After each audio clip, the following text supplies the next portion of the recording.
Welcome back to my channel. आज तारीख है 31 अक्टूबर 2025।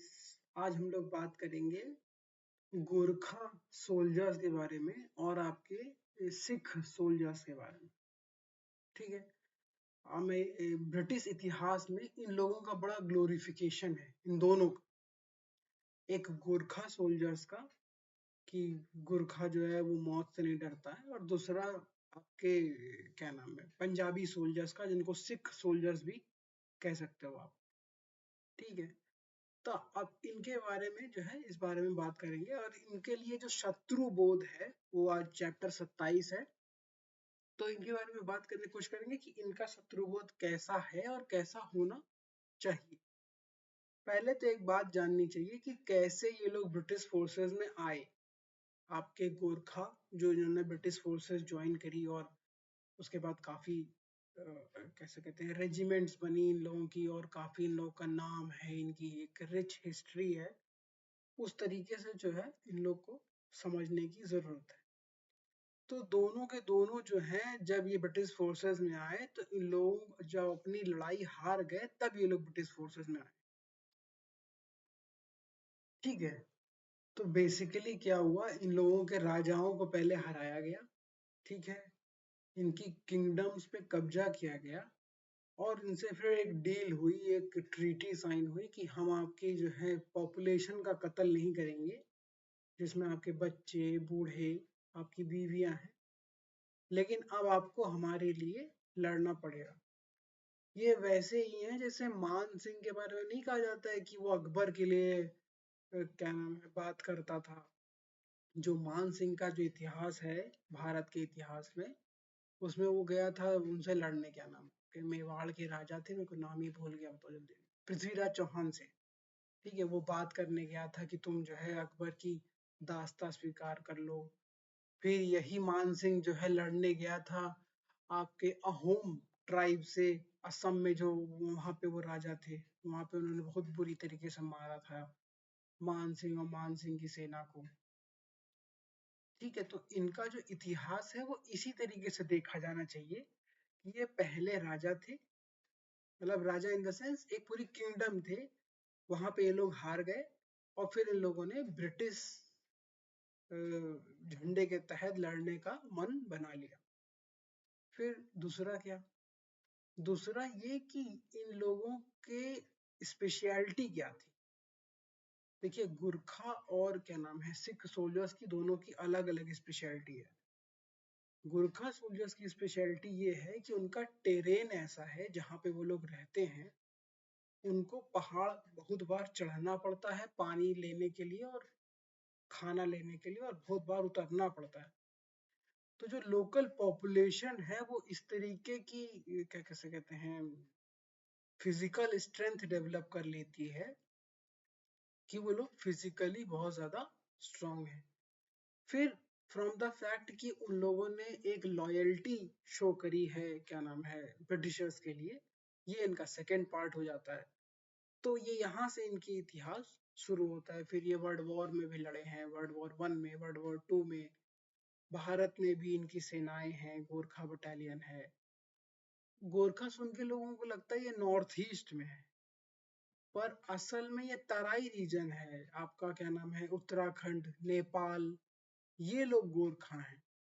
नॉर्थ ईस्ट में उनकी शकल क्योंकि वैसी लगती है, तो लगता है ये लोग नॉर्थ ईस्ट के होंगे। वो लोग नॉर्थ ईस्ट के नहीं है। बेसिकली ये लोग उत्तराखंड और नेपाल की जो जो जो पहाड़ी रीजन है वहां पे ये लोग रहते हैं। तो इनकी फिजिकल स्ट्रेंथ अच्छी है, ये लोग थोड़ा रगेड उसमें रहते थे, तो इस तरह से इनके पूरा डेवलपमेंट हुआ है। और इनको एक हथियार की तरह इस्तेमाल किया है ब्रिटिशर्स ने ओवर द टाइम।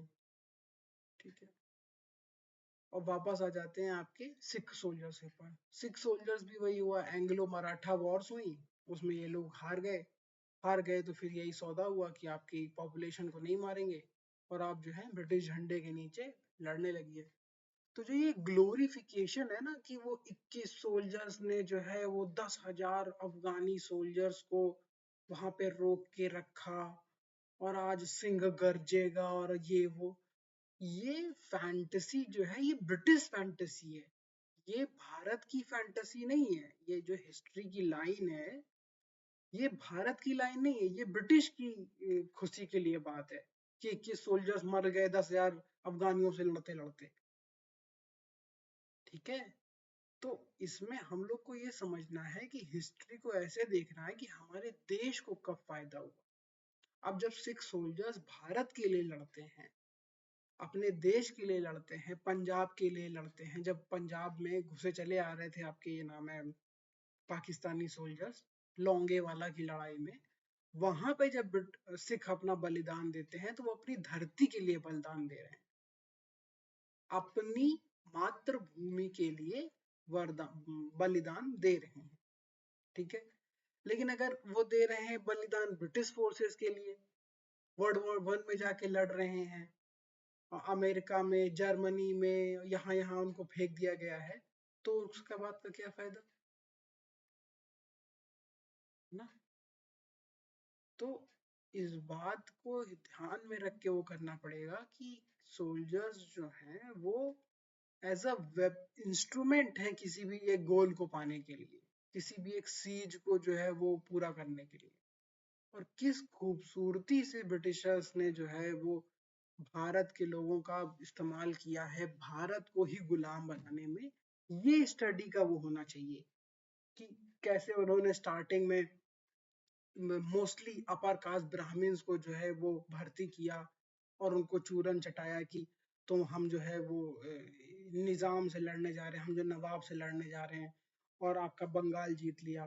बंगाल जीतने के बाद फिर उसको उसके जीजा उसके क्या दामाद दामाद को बना दिया, फिर कुछ दिन बाद उसको हटाया तो उसको बना दिया, फिर उसको कुछ हटाया तो उसको बना दिया।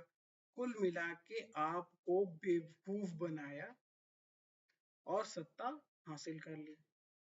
फिर आपके महाराष्ट्र में महार एक जाति है जो SC ST कम्युनिटी में आती है, उनको लड़वा दिया आपसे जो है क्या नाम है आपके यहाँ पेशवाओं से, जिनको उस समय वहां पे अपर कास्ट माना जाता था, तो वहां पे जीत गए। हमारे इंटरनल डिविजन्स की लड़ाई, और इस बात को मैं हाईलाइट करना चाहता हूँ, क्या महाराजा छत्रपति महाराज की फौज में महार सोल्जर्स नहीं रहे होंगे? रहे होंगे, लेकिन उनका इतिहास हम लोग अलग से लिख नहीं पाए, अंग्रेजों ने उनका इतिहास लिख लिया।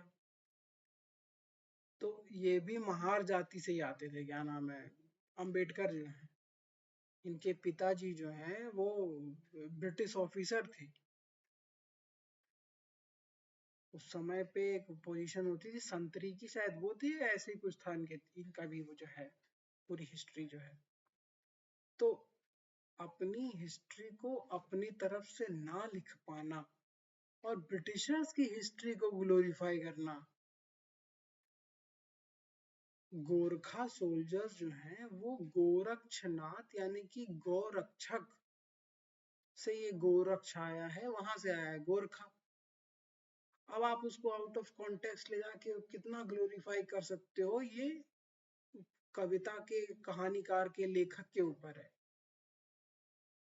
तो हम लोगों को इतिहास को और ज्योग्राफी को समझने की जरूरत है कि how geography is changed with the use of force. शक्ति का प्रयोग करके कैसे ज्योग्राफी बदली जाती है, उस ज्योग्राफी पे कैसे सत्ता हासिल करी जाती है, और फिर उनको कौन सी कहानी बताई जाती है ताकि वो हमेशा की जो है वो वही कहानी बार बार बोलते रहें। ठीक है, लड़ाई लड़ने के लिए आपको फौज, एमिनिशन, खाना, रसद जिसे बोलते हैं, इन सब चीजों की जरूरत होती है, और एक माइंडसेट की जरूरत होती है कि जिससे आप वो लड़ाई लड़के जीत सकें। तो ये सब कहानी जो है सुना दी अंग्रेजों ने, और ये लोग हमेशा बैटल जो है वो डेटा के आधार पे लड़ते थे, इसीलिए ये इतने सक्सेसफुल रहे पूरे भारत में। और कहा जाता है कि ये 200 साल राज किए, 200 साल नहीं राज किए, लेकिन तब भी एक मोटा टाइम इन लोगों ने जो है भारत को गुलाम बना के रखा। कई जगहों पे टैक्स ज्यादा लगाए, कम लगाए, अत्याचार किए, कॉलरा फैलाया, महामारियां फैलाई, भुखमरी फैलाई। तो वो इतिहास हमको इस तरीके से लिखना है ताकि वो भारत को भारत बनाने के लिए इतिहास बने। भारत को हम लोग को ब्रिटिश लेंस से जब तक देखते रहेंगे तब तक उस चीज को ना समझ सकते हैं ना उस चीज को सॉल्व कर सकते हैं। तो ये जो extra glorification of Sikh soldiers and Gorkha soldiers है, इसकी हिस्ट्री के साथ इस बात को समझने की जरूरत है। ठीक है, ग्लोरिफिकेशन एक अच्छी चीज है, हर चीज का ग्लोरिफिकेशन होना चाहिए, लेकिन अंट संट का ग्लोरिफिकेशन, मैं जाट हूँ, आपने विंडशील्ड पे जाट लिखा के घूम रहे हैं, फर्जी। ना किसी तरह का आपके पास पढ़ाई का कोई वो है, ना कोई तरह की आपके पास वो है, टैलेंट है, ना आप कहीं से कोई कंट्रीब्यूट कर सकते हो, बस हूटर लगा लिया आपने और जाट लिखवा लिया और हूं हूं करके घूम रहे हो पूरे में। तो ये सिर्फ जाट के ऊपर नहीं है, ब्राह्मण ठाकुर सबके ऊपर है। तो एक्स्ट्रा ग्लोरिफिकेशन ऑफ कास्ट नहीं होना चाहिए, ठीक है। हिस्ट्री होनी चाहिए, हिस्ट्री कि हमने हाँ ये काम किया, और 10 चीजें आप गिना पाओ, बस ये कि अरे हम तो ये है फलाने हैं तो हमने बहुत अच्छा वो किया था। अरे आपने क्या किया, आपका पर्सनल कंट्रीब्यूशन क्या है उस चीज में? जस्ट बिकॉज आप जेनेटिकली उनसे जुड़े हुए हो आपके दिमाग में, तो वो आप वो हो गए क्या? History is more important than these poems. Thank you.